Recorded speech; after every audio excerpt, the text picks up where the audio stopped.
భగవద్గీతే భవద్వేషిణి.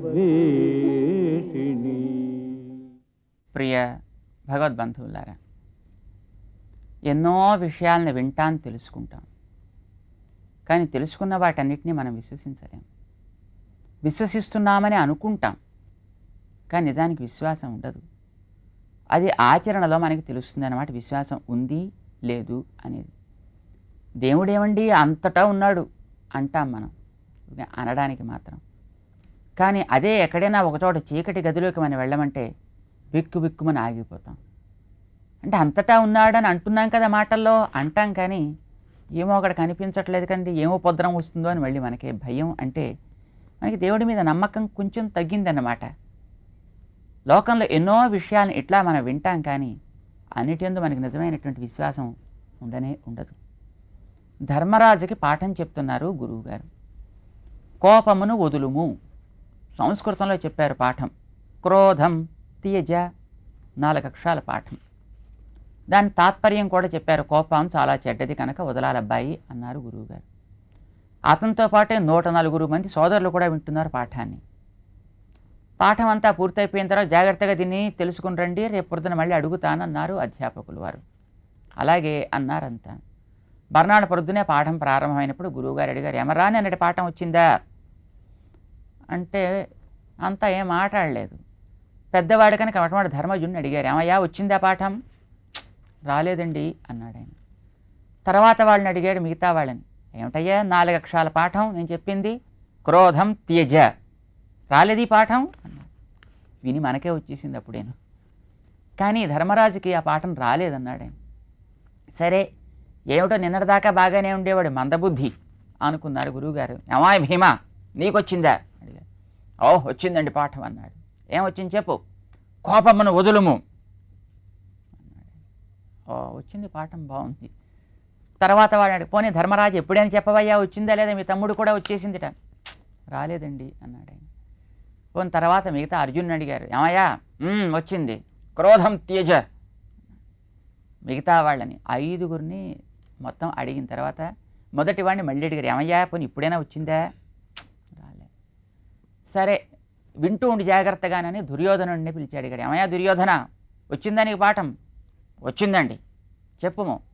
క్రోధం త్యజ, కోపమును వదులుము చెప్పేశాడు, పాఠాన్ని అప్పగించాడు. మిగతా 99 మందిని అడిగారు గురువుగారు, అందరికీ వచ్చింది. ధర్మరాజా ఇప్పుడైనా చెప్పయ్యా వచ్చిందా లేదా పాఠం నీకు? రాలేదండి అన్నాడు పాపం పిచ్చివాడు. ఇప్పుడు గురువు గారికి ఒళ్ళు మండిపోతుంది. ఒక్కసారి ఆయన కోపంతో వచ్చి ఒక్కటి వాయించాడు ధర్మరాజుని. పాఠం రాలే నీకు ఇప్పటిదాకాను? వచ్చిందండి అన్నాడు. ఇప్పుడు చెప్పేవాడొచ్చిందో, కోపమును వదులుము. ఈ మాత్రం ఇదివరకే చెప్పకూడదు. గురువుగారు కోపంతో మండిపోతున్నాడు. వచ్చిందండి అన్నాడు. ఇప్పుడు ఇందాక ఎందుకు రాలేదు నీకు అంటే వచ్చే అవకాశం ఏదండి? కోపమును వదులుము అనే అక్షరాలు 4 అయినా అసలు కోపాన్ని మనం వదులుతున్నామా లేదా అని తెలిసినప్పుడు కదా పాఠం వచ్చిందో లేదో తెలిసేది. పాఠం రావడం అంటే అక్షరాలని వల్లించడంను తిరిగి వాటిని చెప్పడం కాదు కదా, అది ఆచరణలోకి రావడం అని కదండి గురువుగారు. ఇప్పుడు మీరు కొట్టిన తర్వాత కోపం వస్తుందో లేదో ఇప్పుడు తెలిసిందండి, కోపం రావటం లేదు కానీ కోపాన్ని వదిలేను అని చెప్పిన గురువుగారికి రాలేదు పాఠం. ఆయనకి అక్షరాలు మాత్రమే వచ్చును, కానీ ఆచరించడం ధర్మరాజుకు వచ్చునన్నమాట. నిజానికి ధర్మరాజుకి గురువుగారు అలాంటి గట్టిగా ఒక పరుషమైన మాట అన్నా తన రాజుగారి అబ్బాయి కనుక కావాలంటే ఉద్యోగం ఊడపీకించి పారేయగలడు, లేదు బయటకు వచ్చిన తర్వాత లేకపోతే క్లాసులో కూర్చోబెట్టి 4 వాయించేయగలడు. తమ్ముడు మాట వినేవాడే కనుక అక్కడి నుంచే వారు మాట్లాడకుండా గురువుగారిని ఏదో చేయగలడు. ఇన్ని అవకాశాలు ఉంటూ కూడా గురువుగారిని పల్లెత్తు మాట అనకుండా, ఆయన మీద తను ఏ రకమైనటువంటి వ్యతిరేక భావాన్ని ప్రదర్శించకుండా ఆ లోపల ఉండేటటువంటి కోపాన్ని నిగ్రహించుకోగలిగాడే కనుక అతనికి ఇప్పుడు పాఠం వచ్చినట్టు లెక్క. అంటే తెలిసిన దాని మీద విశ్వాసం ఈవేళ అతనికి ఏర్పడింది అని అర్థం అన్నమాట. ఎన్నో విషయాలు మనకి తెలుస్తూ ఉంటాయి, కానీ తెలిసిన వాటన్నిటి మీద మనకి విశ్వాసం ఉండదు. ఆలయంలో ఉండేటువంటి ఒక విగ్రహం దగ్గరికి వెళ్ళి దేవుడు అని కొబ్బరికాయలు కొడుతూ ఉంటాం, డబ్బులు కడుతూ ఉంటాం, ఆరగింపులు చేస్తూ ఉంటాం, నమస్కారాలు పెడుతూ ఉంటాం, ప్రార్థనల్ని విన్నవిస్తూ ఉంటాం. ఇవన్నీ దేవుడు అనుకుంటేనే కదా మనం చేస్తున్నాం. అంటే విశ్వాసం ఉంది అని అర్థం. కానీ ఉందా అంటే ఉందో లేదో మళ్ళీ మనకే సందేహం అన్నమాట. అది మనం చేస్తున్నాం కానీ ఆ దేవుడి దగ్గర నిజంగా అక్కడే ఉన్నాడు అని అనిపిస్తే చూడగానే అరే నించున్నావా అని అడగగలగాలి. మనం ఎక్కడైనా ఒక వ్యక్తిని చూస్తుంటే అలాగే ఆ వ్యక్తి నిలబడిపోయి కదలకుండా ఉండిపోతే ఏమిటండి అలాగే ఉండిపోయారు కూర్చోండి కాసేపు అనం మనం. అంటే అతడు ఒక వ్యక్తి, ఆయనకి ఒక దేహం అది కనుక మన దేహం లాంటిదే కనుక ఆయన కూర్చోవాలో నించోవాలో పడుకోవాలో కదలాలో తినాలో తిరగాలో అని ఉంటుంది. కానీ అదే దేవుడి దగ్గరికి వెళ్ళేటప్పటికి దేవుడు మనకంటే గొప్ప జ్ఞానం కలవాడు అని మన మాటలతో అంటున్న విశ్వాసం మనకు అంతంత మాత్రమే కనుక దేవుడి దగ్గర పెట్టిన పండ్లని కూడా ఆరగింపు చేస్తున్నాం అంటాం తప్ప ఆయన దగ్గర దాకా తీసుకెళ్ళాం, చేతిలో చూపిస్తాం. పోనీ ఆ దేవుడి దగ్గరికి వెళ్ళి గుళ్ళో చూసినా స్వామి కాసేపు కూర్చోవయ్యా అని ఎప్పుడైనా అంటావా మనం? స్వామి రాత్రి కులాసాగా పడుకున్నావా, నిద్ర పట్టిందా అని అంటావా? స్వామి భోజనం చేసావా అని అడుగుతామా? నిన్ను అర్చకుడు జాగ్రత్తగా చూస్తున్నాడా అని మనం అర్చకుడు పలకరిస్తాడా ఆ రకంగానో అనేది కూడా మనకి సంశయమే అన్నమాట. దేవుడని తెలుసున్నా దాని గురించి మనం పెద్దల ద్వారా వింటున్నా దాని యందు మనకి విశ్వాసం అంతంత మాత్రమే. కనుక వినడం, అర్థం తెలియడం, దాన్ని బాగా వర్ణించగలగడం, దాని గురించి బాగా వివరించగలగడము కాదు ప్రధానం. దాని విషయంలో ఎంత విశ్వాసం మనకి ఏర్పడింది అనేది చాలా ప్రధానం. ఇది ఏర్పడితే పెద్ద పెద్ద శాస్త్రాలు అక్కర్లేదు, ఒక్క అక్షరం నేరిస్తే చాలు, ఓంకారం ఒక్కటి నేరిస్తే చాలు, అన్నీ మొత్తం మనకు వచ్చినట్టే, అన్నీ మనం చేసినట్టే అంటారన్నమాట మన వేదవ్యాసాది భగవానులు మహామునులంతా కూడా. అందులో జీవపర సంబంధం తెలియబడుతుంది. పరమాత్మకి జీవుడికి ఉండేటువంటి ఒక అవిచ్ఛిన్న సంబంధం, అప్రతిహతమైనటువంటి సంబంధం. ఎన్ని రకాలుగా వీడు వాని చేత రక్షించబడతాడో తెలియచేస్తుంది ఆ ఓంకారం అనేది. అర్జునుడికి రకరకాలైనటువంటి కష్టాలు ఎదురయ్యాయి. బాణాలు వేశాడు భగదత్తుడు లాంటి వారంతాను. అర్జునుడికి అది తగిలితే వారి ప్రాణమే పోయి ఉండేది, అతని దగ్గర దానికి తిరుగు అస్త్రం లేనే లేదు. కానీ శ్రీకృష్ణుడితో తనకుండే సంబంధాన్ని తాను నమ్మాడు కనుక అతడికి ఉండేటువంటి నమ్మకాన్ని నిజం చేయడం కోసం సాక్షాత్తు పరమాత్మ తనే ఎదురులేచి ఒక్కసారి ఆ బాణాన్ని తన వక్షానికి తాకేటట్టు చేసుకున్నాడు తప్ప అర్జునుడికి అది తాకనివ్వలేదు. అర్జునుడు ఆడిన ఒక మాట అర్జునుడు నెరవేర్చుకోలేకపోతే తన ప్రతిజ్ఞను వదులుకునేనప్పటికీ కూడా చక్రం పట్టి తాను అతడి మాటని నిజమయ్యేట్టు చేశాడు. పగటిని రాత్రిగా మార్చాడు. ఎన్నెన్నో రకరకాల పనులు చేశాడు. అతడి వంశం నిలబెట్టాలి అని ఆ వంశ అంకురమైనటువంటి పరీక్షిత్ నరేంద్రుడికి ప్రాణం పోసాడు. 1, 2 కాదు, భౌతికమైన ఆనందాన్ని ఇచ్చాడు, అలౌకికమైనటువంటి ఆనందాన్ని ఇచ్చాడన్నమాట. భౌతికమైనటువంటి ఆనందం అంటే మనకి ఓ పదవి, ఓ రాజ్యం, ధనం, బంధువులు, పిల్ల పాప సుఖమును, ఇవి కదా కావలసింది. అర్జునుడికి ఇవన్నీ కూడా ఇచ్చాడు ఆయన తన మీద ఉండేటువంటి విశ్వాసాన్ని చూసుకొని.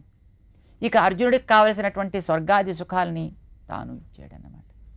కనుక భగవంతుడి మీద మనకి నమ్మకం ఉంటే చాలామందికి ఈ లోకంలో అని తీసేసి అక్కడెక్కడికో తీసుకెళ్ళిపోతాడు, అప్పుడే లభిస్తుంది భగవద్ అనుభవం అంటే అని ఒక అభిప్రాయం ఉంది.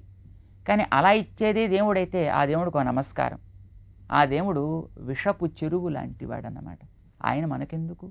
ఇక్కడ బతికుండే రోజుల్లో సుఖంగా ఉండాలి అని మనం కోరుకుంటున్నాం.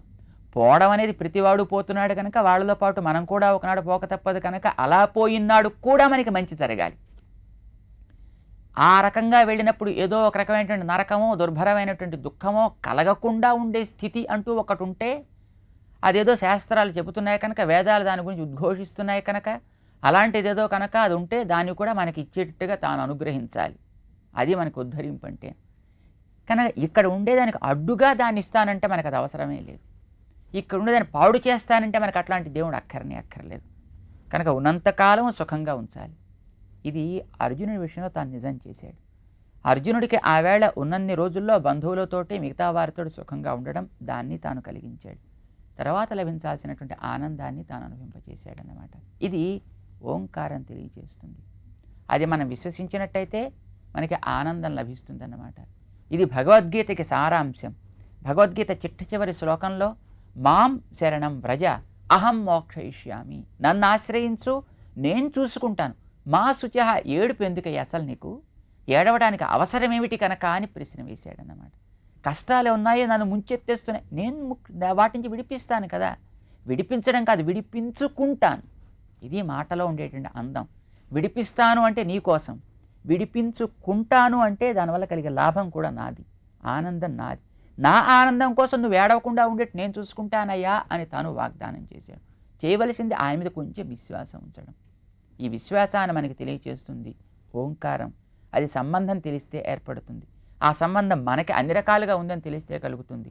ఇది ఓంకారం తెలియచేస్తోంది అనే విషయాన్ని అందంగా ఒక రూపకల్పన చేసి పెరసానిఫై చేసి మనకి వేదవ్యాస భగవానుడు భగవద్గీతకి సారం ఇది అనదగినట్టుగా ఓ అందమైనటువంటి రథం, గుర్రాలు, వాడికి తెల్ల రంగు, దాని వెనకాల పెద్ద రథం, అందులో కూర్చుని ఇద్దరు, వారు ఊదే శంఖాలు, ఇలా ఒక రూపకల్పన చేశాడనమాట. లేకపోతే గుర్రాలకి తెలుపుదనని చెప్పాల్సిన అవసరమే లేదు, అది వేదాల గురించి కాకపోతే. అది స్యందనము అని ఓంకారాన్ని చెప్పడానికి కాకపోతే రథము అనే పదం ప్రయోగించేసి ఉండాల్సింది. లేకపోతే మాధవ పాండవ శబ్దాలు మానేసి అర్జున గోవింద శబ్దాలు ప్రయోగించి ఉండాల్సింది. ఒక్కొక్క పదానికి ఒక్కొక్క సార్థకత ఉందన్నమాట. ఇది పెద్దల ద్వారా మనం గుర్తించాల్సింది అని ఆ రథాన్ని గురించి మనకి వివరించారు. ఇలాగ శంఖాలు ఊదారు పాండవులంతా క్రమశిక్షణాత్మకంగా. వీళ్ళు శంఖాలు పూరించడం పూర్తయింది. ఇంతలో జరిగిందో ఒక ఆశ్చర్యకరమైనటువంటి సన్నివేశం. జై శ్రీమన్నారాయణ.